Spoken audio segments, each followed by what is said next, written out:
ஓம் சத்குரு சாய்நாதாய நமோ நமக. எனது முதன்மை பேராசன் மதிப்பிற்கினிய ஆதித்ய குருஜி ஐயா அவர்களை வணங்கி இந்த பதிவை இடுகிறேன். உலகமெங்கு வசிக்கக்கூடிய தமிழ் உறவுகள் அனைவருக்கும் மதுரை ஜோதிடர் சாய் செல்வத்தின் இனிய வணக்கங்கள். வாழ்க பல்லாண்டு.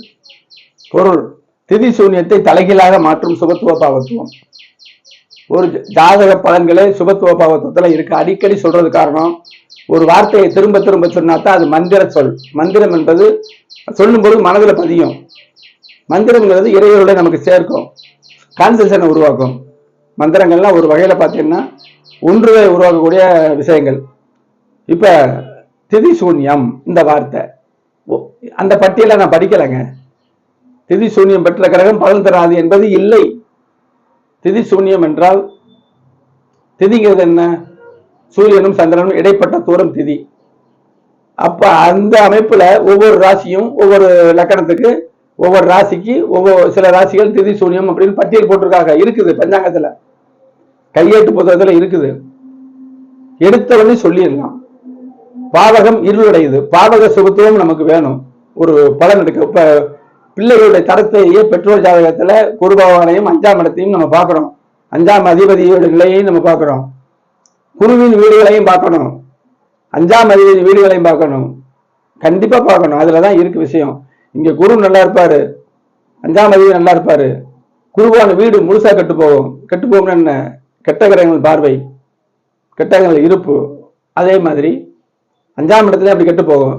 நம்ம பலன் எடுக்கிறது நடக்காது. எல்லாத்தையும் நிறைவாக பார்க்கணும். அப்ப திதி சூன்யம்ங்கிறது சில ராசிகளுக்கு, சில ராசிகள் திதி சூன்யம். நீங்க போய் இதுல பஞ்சாங்கத்தை எடுத்து பாருங்க, திதி சூன்யம் போட்டிருக்கோம்.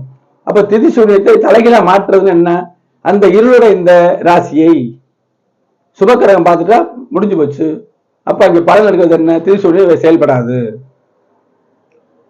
நீங்க எந்த அமைப்புல எல்லாரும் அவங்க இதுல பாருங்க, ஒண்ணும் இல்லை. யாருமே இங்க முழுசா கத்துக்கிறல ஜோசியத்தை. அப்படிங்கிறத நான் எப்படி அடுத்தவங்களை குறை சொல்ல முடியும்? ஆனாலும் தப்பு தவறா இருக்கிறவரை நான் சொல்லுவேன். ஏன்னா கடவுள் இல்லை, ஜோதிடம் இல்லைன்னு சொல்றதுக்கு ஆள் ரெடியா இருக்காங்க.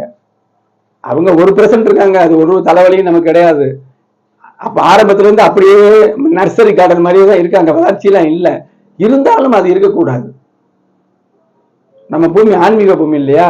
கடவுளை நம்ம நேசிக்கணும், ஜோதிடமும் உண்டு. அப்ப திதி சூன்யம் பெற்ற கிரகம் பலன் தராதுன்னு நம்ம சொன்னோம்னா நல்லா இருப்பாரு அவர். என்ன காரணம்? சுபத்துவ பாவத்துவம். திதி சூன்யம் அதிகமா விழுந்துருச்சு, பாவத்துவம் அடிக்குது. திதி சூன்யத்தை காட்டிலும் ரொம்ப இவர் திதி சூன்யத்தினால் இந்த ஜாதகருக்கு பலன் இல்லை, ஒரு விஷயத்துல ஆதிபத்திய காரகத்துல இல்லைன்னு சொல்லும் போது பாவத்துவம் இன்னும் மோசமாக்கி விட்டுரும். சுபத்துவம் அடைந்து விட்டால் திதி சூன்யம் இருளா இருக்கு, இவருக்கு சைடுக்காக சொல்றது அளவுக்கு அதிகமான பலனை கொடுத்துரும். அப்ப அந்த ஜாதக லக்னம் நல்லா இருக்கணும், லக்னாதிபதி நல்லா இருக்கணும், ராசி நல்லா இருக்கணும், ராசி அதிபதி நல்லா இருக்கணும், 5ஆம் அதிபதி 5ஆம் இடம் கெட்டு போகக்கூடாது, அதிர்ஷ்டம் இதெல்லாம் அடிப்படை. 5ஆம் இடம் கெட்டு போகக்கூடாது, 5ஆம் இடத்து அதிபதி கிடக்கூடாது, 5க்கு குருதான் காரகன், அவன் கிடக்கூடாது.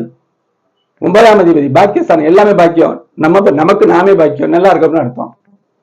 நமக்கு நாமே பாக்கியம், மனைவி பாக்கியம், பிள்ளை பாக்கியம், தாய் பாக்கியம், தந்தை பாக்கியம், எல்லாமே பாக்கியம். அது கூட மறையக்கூடாது. அந்த கிரகங்கள் இருள் அடையக்கூடாது. முழு பாவ கிரகம் சனி, அவர் எந்த காலத்துல உட்கார்றாரோ அதை பின்னடைவு செய்வார் இயல்பு நிலையில். சுபத்துவம் விதிவிலக்கு, இப்படித்தாங்க இருக்கு. ஆக திதி சூன்யம் என்பது அமைப்பை சுபத்துவ பாவத்துவம் தலைகீழாக மாற்றும் என்பதை உறுதியாக நான் சொல்றேன். எனது அஸ்ட்ரோ சாய் செல்வம் அப்படிங்கிற யூடியூப் சேனல்ல 1300 பேர்பட்ட சுபத்துவ வீடியோக்கள் இருக்குது, பாருங்க. மனித வாழ்க்கை தேவையான அனைத்து அதில் இருக்குது. சப்ஸ்கிரைப் பண்ணுங்க, லைக் பண்ணுங்க, ஷேர் பண்ணுங்க. உங்களுக்கு எந்த ஒரு விஷயமானாலும் திரைத்துறைக்கூடிய 90 80 57 13 70ங்கிற வாட்ஸ்அப்ல நம்ம தொடர்பு கொண்டு வாட்ஸ்அப்ல ஜாதகத்தை போடுங்க, பதிவு செய்யுங்க, முன்பதிவு செய்யுங்க. இன்னைக்கு போட்டா உடனே பலன் வராதுங்க. திருமணம் பொறுத்ததுக்கு விதிவிலக்கு, அது முக்கியமா சொல்லணும்ல, அதுக்கு ஒரு பட்டியலை வச்சிருக்கேன் தனியா. மெதுவாக சொல்வதற்கும் திருமண பொருத்தம் பார்க்குற பட்டியல் ஒண்ணு கிடையாது, தனித்தனி இருக்கு. சிசேரியன் அவசரமா குறிக்கிறோம்ல ஒரு விஷயம். நான் அப்ப ராமேஸ்வரத்துல இருந்தேன். அவர் ஏற்கனவே பார்த்தவர். காலையில கேட்கிறாரு, உடனே செய்யணும் சொல்றாரு, முன்பதிவும் பண்ணல. அப்பவே கோவில்ல இருந்தாலும் அதை சர்ச் பண்ணி பெற்றோர் ஜாதகத்தை பார்த்து பிறகு குழந்தைய குறிச்சேன். கரெக்டா அந்த நேரத்தில் பிறந்துச்சு. இதான் நான் விளம்பரமே படுத்தல, இது உண்மையான விஷயம். அப்ப அர்ஜென்டாக சொல்லக்கூடிய விஷயங்களுக்கு உடனே சொல்லிடுவோம். தாமதமாக சொல்ற விஷயங்களுக்கு கூட ஒரு குறிப்பிட்ட தேதியில கிரக விளக்கத்தோடு பலன்களை கேட்டுக்கிறீங்க. திருமண பொருத்தம் திருமணத்துக்கு பிறகு எப்படி இருக்கும் சொல்றதுதான் திருமண பொருத்தம். இப்படி 2 ஜாதகத்தை ஒன்னா வச்சுக்கிட்டு நட்சத்திரம் நல்லா இருக்கு, தினம் கணம் ரஜ்ஜு யோனி இருக்கு, அது இருக்கு, இது இருக்கு அப்படி சொன்னா அது பொருத்தம் இல்லை.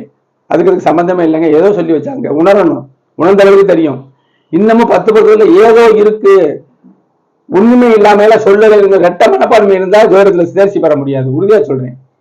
என்னுடைய குருநாதரோட அருளால சிசையை குறிப்பதற்கு நான் இப்ப சொன்னேன்ல, பெற்றோர் ஜாதகத்தை பார்த்து பிள்ளைகள் எப்படி பிறகுங்கிறத அறிந்து குறிக்கலாம். ஜோதிடத்துல அடுத்தடுத்து அடிக்கடி என்னுடைய சேனலை பாருங்க, தினமும் பாருங்கள், சப்ஸ்கிரைப் பண்ணுங்க, லைக் பண்ணுங்க, ஷேர் பண்ணுங்க. அடுத்த ஒரு பயனுள்ள வீடியோ சந்திப்போம். நன்றி, வணக்கம்.